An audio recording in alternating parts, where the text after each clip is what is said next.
अच्छा सुनो, सब्सक्राइब करते वक्त ना घंटी बजा देना ताकि जब मैं ऑनलाइन आऊँ तो तुम्हारे फोन की भी नमस्कार दोस्तों, आप सभी का स्वागत है हमारे YouTube चैनल पर। तो दोस्तों आज हम बात करेंगे 69,000 शिक्षक भर्ती लेटेस्ट अपडेट। तो दोस्तों आज हमारी तारीख हो चुकी है 13 जून 2020 की। दोस्तों हम बड़ी अपडेट्स में सबसे पहले बात करेंगे जिन छात्रों के कम गुणांक है और दोस्तों जो बच्चे फेल हुए हैं उनका अब क्या होगा। जी हाँ दोस्तों, जो डबल बेंच का आदेश आया उसके हिसाब से दोस्तों फेल छात्रों और कम गुणांक वाले छात्रों को क्या होगा। देखिए, अगर 4 प्रश्नों के दोस्तों नंबर यहाँ पर बढ़ते तो एक क्वेश्चन का दोस्तों अगर नंबर बढ़ता है तो 0.4 अंक का गुणांक बढ़ता है, और 4 क्वेश्चन दोस्तों बढ़ते तो मतलब 1.6 अंक का गुणांक बढ़ता। ठीक है, देखिए 4 क्वेश्चन में दोस्तों सिर्फ विवादित क्वेश्चन के ही नंबर बढ़ते और उसमें कॉमन नंबर ना दिया जाता, जो विकल्प सही होता उस पर नंबर मिलता है। तो कम से कम दोस्तों छात्रों को 1.6 अंक का गुणांक तक बढ़ सकता था। जो छात्र बिल्कुल बॉर्डर लाइन पर होते उनकी नौकरी करा आसान हो सकती थी। लेकिन अब देखिए आगे क्या क्या अपडेट्स है आज की। अगर फॉर्म भरते समय दोस्तों आपसे एक भी गलती हुई होगी तो आप शिक्षक भर्ती से पहले बाहर होंगे। ऐसा दोस्तों जब आप फॉर्म भर रहे तो उसमें वहां पर लिखा गया था, मेंशन किया गया था। अब देखते हैं दोस्तों इस बात को मानी जाती है या नहीं। ये दोस्तों हम इसलिए कह रहे हैं कि जो छात्र सेकंड काउंसलिंग के दोस्तों इंतजार कर रहे हैं उनके लिए दोस्तों। जी हाँ दोस्तों, क्या सेकंड काउंसलिंग होगी या नहीं। देखिए सेकंड काउंसलिंग दोस्तों उम्मीद अब काफी कम है, क्योंकि देखिए यहाँ पर 68,500 शिक्षक भर्ती के छात्रों को एनओसी मिल चुकी है। मतलब जो छात्र चयनित थे पहले से नौकरी कर रहे हैं। उसके बाद देखिए जो सीटें बचेंगी ना, वो सिर्फ जो बच्चे बैक पेपर वाले थे उनकी सीटें बच सकती हैं। जिन बच्चों की बैक रही होगी ना बीटीसी 2015 बैच में, उनको बाहर किया जाएगा और कुछ छात्र बीएड अपीयरिंग के हो सकते हैं। बाकी दोस्तों उम्मीद तो यही है जो बच्चे गलती किए होंगे कहीं ना कहीं से दोस्तों वो जुगाड़ पानी करके अपना काम करा लेंगे। उसके बाद बात हम करेंगे कि आप दोस्तों विवादित प्रश्न पर नंबर बढ़ेंगे या नहीं। जी हाँ दोस्तों, जितने भी क्वेश्चन में विवाद खड़ा हुआ था डबल बेंच का जो ऑर्डर है उसके हिसाब से क्या होगा। तो चलिए दोस्तों एक एक करके आज के हम सारी अपडेट्स को देखते हैं। 69,000 शिक्षक भर्ती रोक हटी, हाई कोर्ट की बेंच ने सरकार की विशेष अपील पर एकल पीठ के आदेश पर रोक लगा दी है। फिर देखिए आसान नहीं है 69,000 शिक्षक भर्ती की राह। जी हाँ दोस्तों, अभी भी आसान नहीं है और 69,000 शिक्षक भर्ती में सरकार को सुप्रीम कोर्ट के रुख का इंतजार है। सुप्रीम कोर्ट में मॉडिफिकेशन एप्लीकेशन दाखिल हो चुकी है। और 69,000 के क्या सभी पदों पर काउंसलिंग हो सकती है, यहाँ पर एक क्वेश्चन मार्क दोस्तों खड़ा होता है। क्योंकि उस समय दोस्तों आपको पता होगा कि सुप्रीम कोर्ट ने शिक्षा मित्रों के लिए कुछ सीटें होल्ड की हैं। ठीक है, उसके बाद दोस्तों अगली अपडेट्स में 69,000 शिक्षक भर्ती की जिला आवंटन सूची में अब ललितपुर में चयनित को लेकर सवाल। जी हाँ दोस्तों, देखिए ऐसे छात्र सोशल मीडिया पर काफी सवाल खड़ा कर रहे हैं, क्योंकि देखिए 69,000 शिक्षक भर्ती में जो छात्र फेल हुए हैं, कम गुणांक वाले छात्र हैं, वो काफी मेहनत कर रहे हैं। जी हाँ दोस्तों, उनकी मेहनत दोस्तों रंग लाएगी और जिनका भी दोस्तों गलत तरह से चयन हुआ है वो शिक्षक भर्ती से बाहर होंगे। नहीं तो दोस्तों आगे कुछ ना कुछ इसमें बड़ा देखने को मिलेगा। उसके बाद दोस्तों हम बात करेंगे 69,000 शिक्षक भर्ती में दूसरी भर्ती में गिरोह के फर्जीवाड़े की भी जांच होगी। जी हाँ दोस्तों, जो जो और भी भर्तियां हुई है उसमें भी दोस्तों गिरोह की जांच की जाएगी। अब चलिए दोस्तों शुरू करते हैं आज के हर एक वीडियोस को और एक एक करके सारी अपडेट्स को हम देखते हैं। सबसे पहले दोस्तों क्या अपडेट्स है कि 69,000 के सभी पदों पर हो सकती है काउंसलिंग। लेकिन कब सभी पदों पर हो सकती है काउंसलिंग? प्रदेश सरकार चाहे तो भर्ती के सभी पदों के लिए काउंसलिंग करा सकती है और नियुक्ति पत्र शीर्ष कोर्ट की मॉडिफिकेशन याचिका पर निर्णय आने के बाद दे सकती है। जी हाँ दोस्तों, मतलब काउंसलिंग हो सकती है, लेकिन जो नियुक्ति पत्र है दोस्तों बटेगा वो जो शीर्ष कोर्ट या दोस्तों सुप्रीम कोर्ट के मॉडिफिकेशन याचिका पर निर्णय आने के बाद दे सकती है। बेसिक शिक्षा विभाग शिक्षकों का स्कूल आवंटन ऑनलाइन कराने के लिए सॉफ्टवेयर तैयार करा रहा है। ज्ञात हो कि सिंगल बेंच के आदेश पर भर्ती की काउंसलिंग शुरू होते ही रोक दी गई थी। इसके पहले भी सरकार चयनितों की जिला आवंटन सूची सिंगल बेंच का आदेश आने के पहले जारी कर चुकी है। उसके बाद दोस्तों हम बात करेंगे 69,000 शिक्षक भर्ती में जिला आवंटन सूची में अब ललितपुर में चयनित को लेकर सवाल खड़ा हो रहा है। क्या अपडेट है दोस्तों, इसको जरा हम देखते हैं। शिक्षक भर्ती की दोस्तों जिला आवंटन सूची में प्रदेश के ललितपुर जिले में ऐसे अभ्यर्थी का चयन हुआ है जो दोस्तों वही तैनात शिक्षा अधिकारी का पुत्र है। जी हाँ दोस्तों, ये बड़ी बात है। उसके बाद देखिए आरोप है कि सहायक बेसिक शिक्षा अधिकारी ने सेटिंग करके उसका चयन नंबर 1 पर करा लिया है। इस बात को दोस्तों जरा समझिए कि भाई ठीक है, शिक्षा अधिकारी जी के पुत्र हैं और सेटिंग करके दोस्तों नंबर 1 पर चयन हुआ है। न्यूज़पेपर की अपडेट से देखिए। फिर दोस्तों यह प्रकरण सोशल मीडिया पर खूब वायरल हो रहा है और सभी से धांधली करार दे रहे हैं। शिक्षा अधिकारी ने बेसिक शिक्षा अधिकारी ललितपुर को मतलब पत्र सौंपकर इसकी जांच की गुहार लगाई है। असल में दोस्तों शिक्षा अधिकारी के पुत्र ने आवेदन में शिक्षा मित्र कॉलम को भरा है। इससे दोस्तों उसे भारांक हासिल हो गया है और वह शीर्ष पर पहुंच गया। अब इसका निस्तारण काउंसलिंग में ही हो सकेगा और इसके पहले भी कई प्रकरण ऐसे सामने आ चुके हैं जिसमें वर्ग आदि की गड़बड़ियां हैं। अब देखिए दोस्तों, सिंपल सी बात है, अब इनका आवेदन यहाँ पर निरस्त कर देना चाहिए क्योंकि दोस्तों इन्होंने गलत कॉलम को फिल किया है। तो छात्र दोस्तों वैसे फिलहाल यहाँ पर ललितपुर में नजर बनाए रखेंगे इस पर कि दोस्तों ऐसे छात्र जो गलतियां किए हैं उनको नौकरी नहीं मिलनी चाहिए, क्योंकि वहां पर साफ साफ मेंशन किया गया था दोस्तों, अगर आप शिक्षा मित्र का कॉलम भर के मतलब होता है ना कि आप जानबूझ के दोस्तों 25 अंक का भारांक हासिल करना चाहते हैं, तो इनका दोस्तों तुरंत ही आवेदन यहाँ पर निरस्त कर देना चाहिए। उसके बाद दोस्तों हम बात करेंगे अगली अपडेट्स में। 69,000 शिक्षक भर्ती में सरकार को सुप्रीम कोर्ट के रुख का इंतजार है। सुप्रीम कोर्ट में मॉडिफिकेशन एप्लीकेशन दाखिल हो चुकी है। 69,000 शिक्षक भर्ती को लेकर हाई कोर्ट की डबल बेंच की ओर से एकल पीठ के निर्णय को स्थगित किए जाने के आदेश के बावजूद सरकार इस मामले में कोई हड़बड़ी नहीं दिखाना चाहती, क्योंकि दोस्त इस मामले का एक सिरा सुप्रीम कोर्ट से भी जुड़ा हुआ है। सुप्रीम कोर्ट ने 37,339 पदों पर भर्ती न करने को कहा है। सरकार का मानना है कि जब भर्ती प्रक्रिया रुक ही गई है तो हर स्तर से स्थिति साफ होने के बाद ही उसे अंजाम तक पहुंचाया जाए। बेसिक शिक्षा राज्य मंत्री स्वतंत्र प्रभार डॉक्टर सतीश चंद्र द्विवेदी ने जागरण को बताया कि मामले में सुप्रीम कोर्ट में मॉडिफिकेशन एप्लीकेशन दाखिल कर दी गई है। सुप्रीम कोर्ट का जैसा आदेश होगा सरकार वैसा ही करेगी। जी हाँ दोस्तों, सुप्रीम कोर्ट के दोस्तों आदेश का इंतजार हो रहा है। अब देखिए दोस्तों, ये अपडेट्स क्या आई थी कि 69,000 शिक्षक भर्ती पर रोक हट गई है। हाईकोर्ट की बेंच ने सरकार की विशेष अपील पर एकल पीठ के आदेश पर रोक लगा दी। 69,000 सहायक शिक्षक भर्ती मामले में राज्य सरकार को हाईकोर्ट की लखनऊ बेंच से बड़ी राहत मिली है। न्यायालय ने सरकार की 3 अपीलों को सुनवाई के लिए मंजूर करते हुए एकल पीठ के दोस्तों 3 जून के आदेश पर अपने अगले आदेश तक रोक लगा दी है। न्यायालय ने सरकार को भर्ती प्रक्रिया जारी रखने की अनुमति भी दे दी है, सभी पदों पर भर्ती नहीं।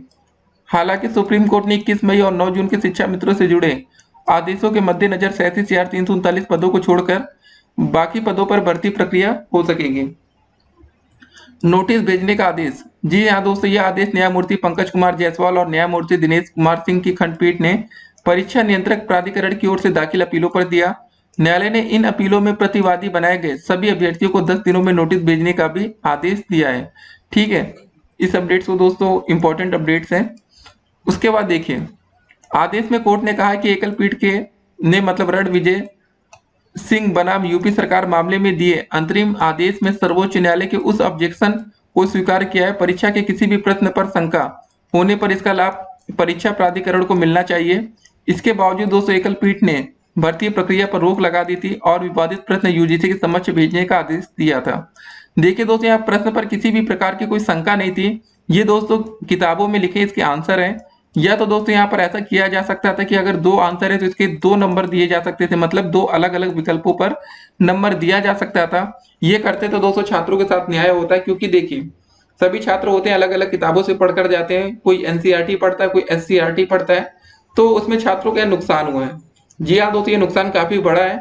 तो अब देखिए सुप्रीम कोर्ट से दोस्तों अंतिम उम्मीद है। देखिए इसीलिए देखिए छात्र आजकल आपको पता है जो मामले काफी लंबे समय तक अटके रहते हैं, अगर दोस्तों कभी मामला सिंगल बेंच से ही निपट जाता तो डबल बेंच की जरूरत ना पड़ती, और डबल बेंच से ही निपट जाता तो सुप्रीम कोर्ट की जरूरत ना पड़ती।